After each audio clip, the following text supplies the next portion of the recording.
Hey guys, welcome back to another episode of the Finance Bible podcast. We are your hosts as always, Oscar and Zeke, and please note that nothing in this podcast should ever be considered as personal financial advice. And if personal financial advice is what you are after, then please get in touch so that we can connect you with the correct professionals to make sure that the job is done correctly. Enjoy the show.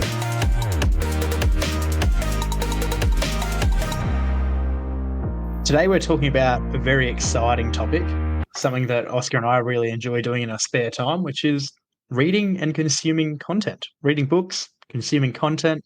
In terms of consuming content, we mean actually informative content. So I was going to not say, sitting on TikTok. Doom scrolling, that's not really consuming the right content. I actually, if I am on TikTok now, I get a lot of things popping up about scrolling on TikTok. So I think that's a good thing to have in my actual feed. Just to make sure I'm not doom scrolling. They say, you doom scrolling and wasting your potential. It's like, oh shit, all right, throw the phone away, let's go. Yeah, it's like something to look at, and then it pops up with like David Goggins, and it's like, do something. Who's going to carry the boats? But anyway, we're breaking up into 3 different segments. We're going to have finance related, business related, and personal related. Don, where do you want to start? I think we start at the top of the list of finance books. It does make sense, seeing we are a finance predominantly podcast. Number 1, and we have done an episode of this, was it 12 months ago now, Zeke? It would be in Probably between longer. 12 and 18, probably 15 on the dot. Well, if you have heard that episode, this will come as no surprise. Number 1, Rich Dad, Poor Dad by the man in charge, Robert Kiyosaki. That is definitely my favorite book of all time. It was my first finance book I read, which I actually enjoyed. And that is what got me into enjoying property investment and the way you can borrow the bank's money to actually help yourself build wealth. So that book there is a great beginning or starting point for anyone who is not predominantly into reading books like I used to be. You were very similar with yours because that was in your list, wasn't it? Unless yours has changed. That was number 1 for me, definitely still Rich Dad, Poor Dad. I think that, just the way that he kind of conveys 2 different personas in the book, and you can watch one and see how they go and then look at the other and see how they perform. It draws a good correlation between different things you need to do in the world. Kind of opens the eyes to what's actually going on behind closed doors between rat race and escaping. Yeah, because he really makes you understand that majority, and when I say majority, probably 80% of the population are in that rat race of working, well, firstly, going to school, getting a university degree, getting a job, and working for the rest of their lives. So, working for an employer. But he correlated to someone else. I think it was his friend's dad, who was a successful business owner who escaped the rat race and really put in his eyes that you can, build your own empire and not have to work for someone else and become financially free at the same time. Absolutely, you're not wrong. It was his dad and then his friend's dad. He starts off was a teacher, wasn't it? Friend's dad. Pardon? Was his dad a teacher? Absolutely. All coming back. He was a teacher employed by the government. Safe, secure job, as many people know. They were always going to need teachers. But it was more the actual mindset behind it as opposed to the actual role. Yeah, he goes and spends a little bit of time with his mate's dad, doing a little bit of slave work, a little bit of charity, and learns some fundamental lessons while doing it. Well, yeah, to an extent. Well, he did call it slave work in the book, so you can actually say that. Number 2 on the list, for me, is going to be 2 different books, actually, because they kind of work together. You've got number 1 of number 2, The Millionaire Next Door. Beautiful book. Goes into all the different research and studies behind millionaires, their patterns, what they do, how they act, behavior, where they live. Are they first generation? Have they inherited it? Spoiler alert, not inheritance. So everyone out there that's first generation, or they come from a lower socioeconomic family or something like that, you're not doomed. The hope is there. In fact, statistically, you've got a higher chance of making it than those of whom higher socioeconomic levels. It's quite funny that how that happens, isn't it? It's like the higher socioeconomic individuals just comfortable and just kind of settle. But the lower really get into the grind and try and make their mark. So it is quite funny how that happens. Pitbull said it perfectly. You come over to wherever you're going, or you're the first generation, or you're born in a bad situation, whatever it is, and you start off shining shoes, and then you own the shoe shop. You start off making sandwiches, and then you own the restaurant. You start off cleaning the houses, and then you own every house on the block. Not bad for some immigrants. That's a key line for his song, not me saying that. Not bad for some immigrants. And what song is that? That's Can't Have by him and Stephen Clark. Actually, one of my top 3 songs in the world at the moment. That's for another podcast episode of our top 3 songs, which we actually should top do. Songs. We should. Top motivational songs. Millionaire Next Door. That's by Thomas J. Stanley and William D. Danko. The second one that I'm putting in with that is actually The Next Millionaire Next Door. So it's a follow-up book. Why one and the other. Yeah, it's a follow-up book. It's based on more recent times, and it continues to show the studies and how they're affected. And is it still relevant today? Again, I love spoilers. It is relevant. Still. Well, always has been, always will be. Well, look, let's say my second finance book is one that not many people know about. And I didn't really know about until I just stumbled across this random book at the back of the bookshelf. It is called My 4-Year-Old, The Property Investor. So give you a bit of an understanding, Zeke, because I assume you haven't heard this one either. It's basically a dad writing a book for his kids when they're older about everything you need to know about property investing, like literally from the start, like what is it? Secondly, how do you choose property, like exit strategies, biggest mistakes, to going on to like the contracts and where you should buy or what to look at when you buy, and all different agreements and the tax side of things. So it's a very simplified book. It's written in a way that a 10-year-old could read it, because it is for his kids when they're older. But the information in it is actually really good. It's very vital for yourself if you are looking to get into the property investment area. But that book there, it is by Cam McClellan. Cannot recommend it enough. It's a very easy read, but the information you will absorb is priceless. The next one for me is actually one that we've done before. And for those of whom are already fairly across their financial situation and they've got a bit of an understanding, they might be an intermediate level skill of finance or a sound level, then this might not apply to you. But The Barefoot Investor by Scott Haight, very good book for beginners. Very simple, goes through a couple of concepts: saving money, budgeting, spending, and just a little bit of actually the fundamentals behind setting things up properly. So it's not super insightful in terms of getting rich, but it gives you the fundamentals to then go further. Yeah, no, look, that is a very good book, that one. I read that in Port Douglas in 6 hours, I think, by the pool. Just picked it up once, and when I put it down, I finished. So very easy read as well. So that's a perfect recommendation, actually. It is very easy to read, that one. Lots of diagrams, very broken up. And it's great. And it shows as well, like how I think his house burnt down and he lost majority of his assets. So it shows his journey of what happened then, and then he implemented everything that he teaches you in the book to get to where he is now. So it's a very good book. Do you have any more finance books, or should we move on to business? Shoot your shot.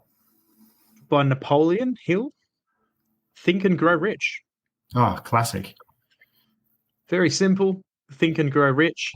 I don't have too much to say about it. It's purely based around mindset. Well, I mean, its main focus is mindset, thinking about things, the impact like you can have on your own thoughts to achieve wealth and success. Basically giving things a go and knowing that you mentally can have a huge impact on how you actually perform. That's a really good one to read for finance. Perfect. All right. Well, let's jump into business. Straight off the bat, is one I'm currently reading as we speak. I think I've got 80 pages left. It is The Diary of a CEO. So some of you may know the author, Stephen Bartlett. He has his own podcast, which is number one in Australia for business and inspiration, and getting a lot of pretty good guests on it. And the podcast is called The Diary of a CEO, but the book itself is basically his lessons, his fundamental lessons he's learned from all the guests on his podcast.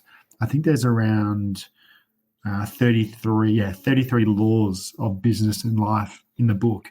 So the amount of people he's interviewed, he puts all the top 33 lessons that's helped him personally grow and also his business grow, and shares them with you for anyone who is starting their own business or just trying to level up in life. So it's a pretty good book.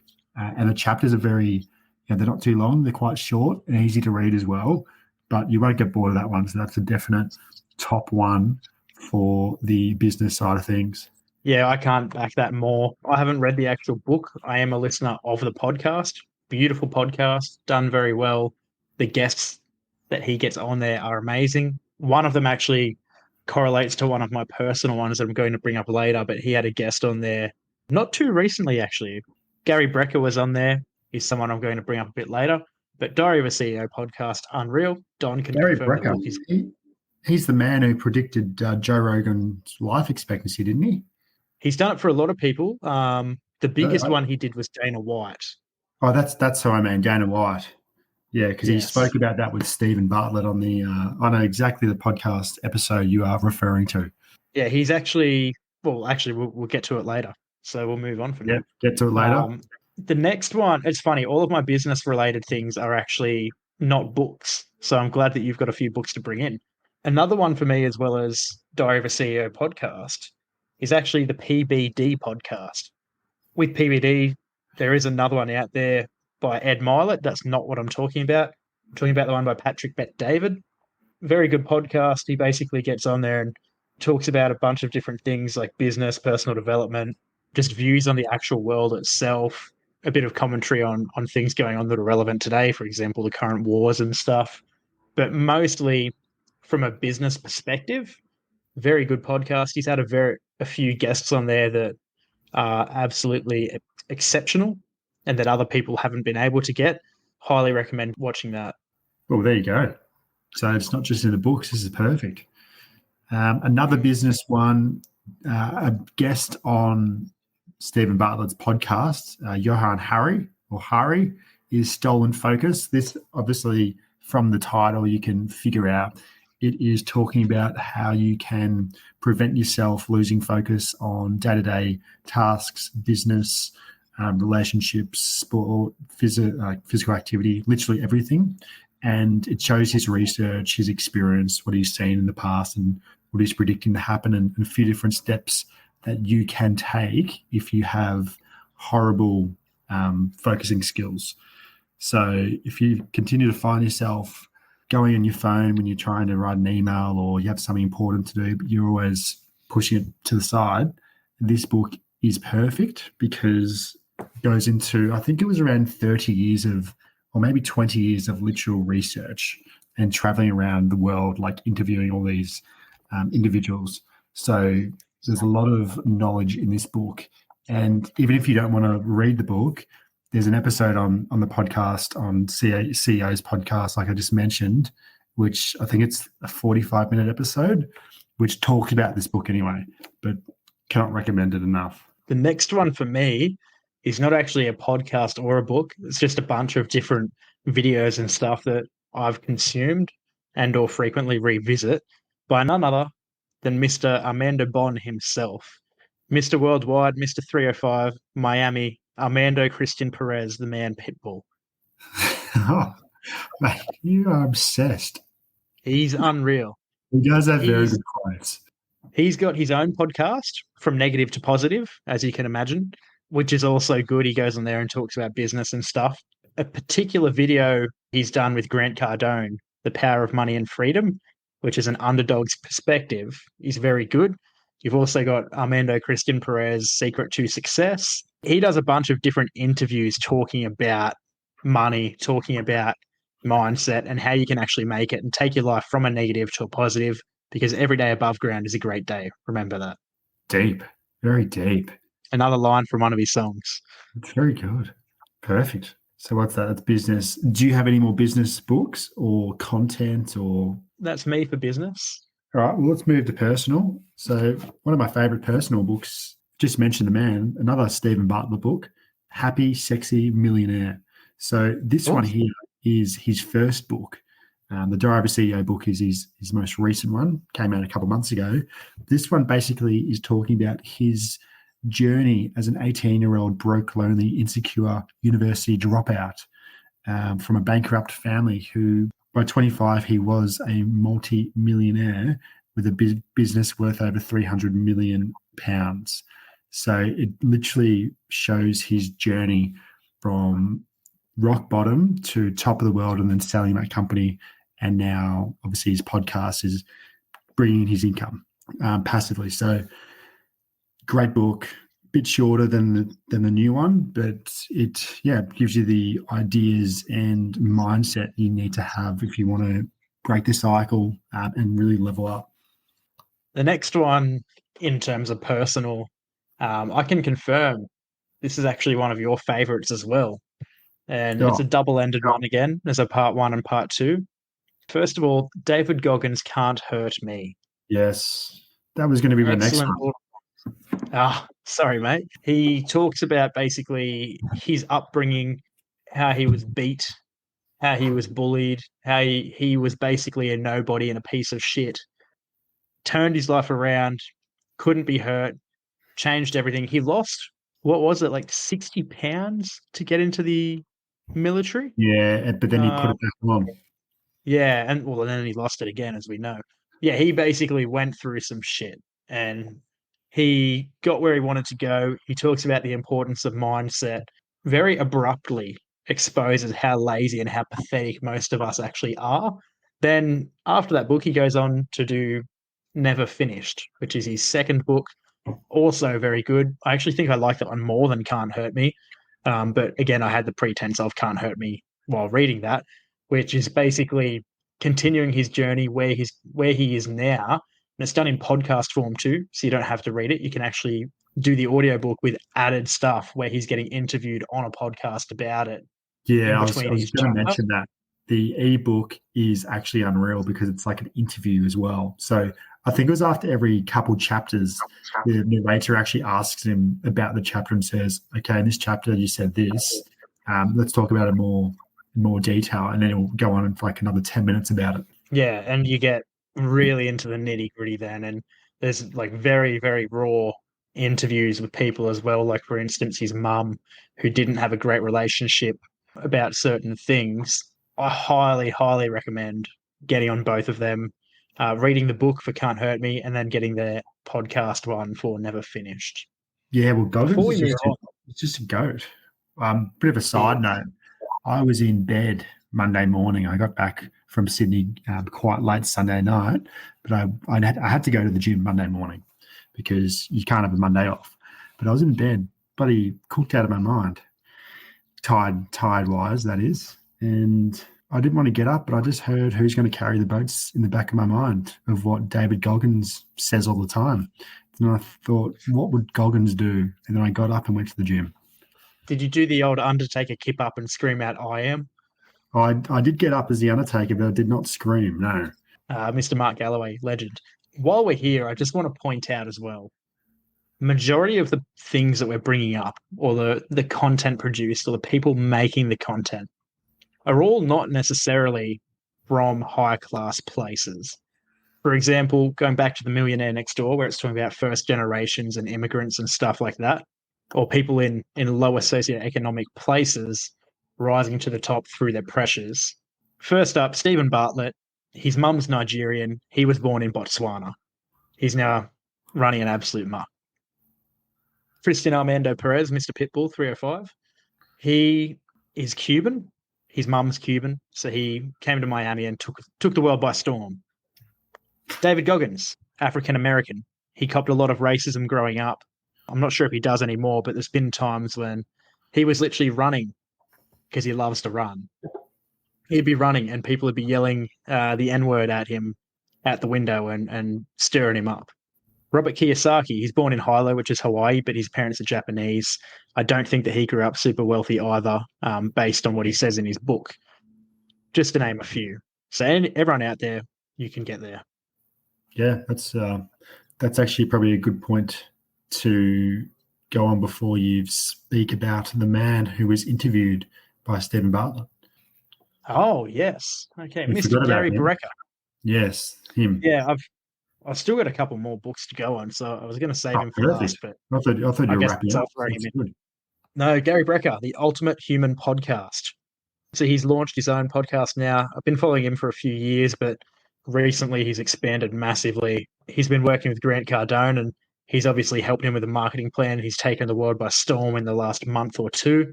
He's magically popped up, taken over TikTok, taken over YouTube, taken over podcasts. He's now launched his own podcast. He's advertising his business, 10X Health, which Grant Cardone is a part owner of because he bought the other business. But anyway, Gary Brecker is an absolute genius biohacker.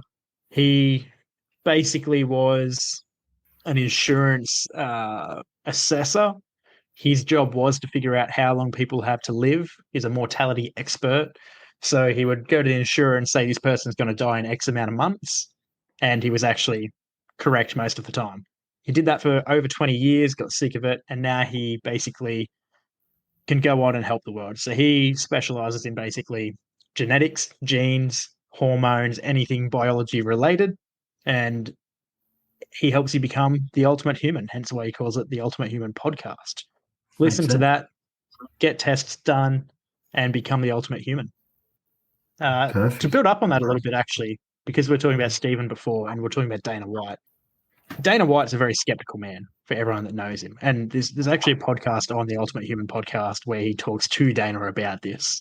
Dana was not in a good position in terms of health. Financially, he's always in a good position. He's an animal. He's the owner of the UFC, for those who don't know him. But he actually found out that he had not long at all to live through doing the testing that Gary Brecker does. Changed his life. He's now in the best shape he's ever been in. He's doing stuff to help Kendall Jenner, Bella Hadid, stuff like that.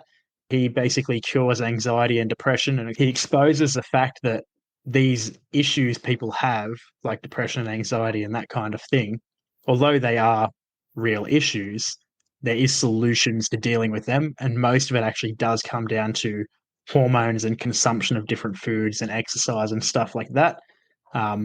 Anyone that watches Keeping Up the Kardashians, you know, Kendall Jenner, my absolute love, by the way, shout out. We do love is very anxious. We do. We love her. She's very anxious. Gary is helping her with that, and Bella Hadid as well. We also know suffers a bit of anxiety and stuff, and he has severely helped with that. She hasn't had a panic attack since she met him, actually. So he claims. You love it. So good. Yeah. Sound like you're from in a sanctum. Well, mate, I may as well be at this point. I feel like I am. Between Beebs, Kendall, Bella, Hayley, Brecker, even Selena. I feel like I'm it. Selena, bring her back. I love her. I've got actually two more to touch on. Do you have any more you wanted to go through? No, I think that's kind of my main. They're my main. What are they? 5 books.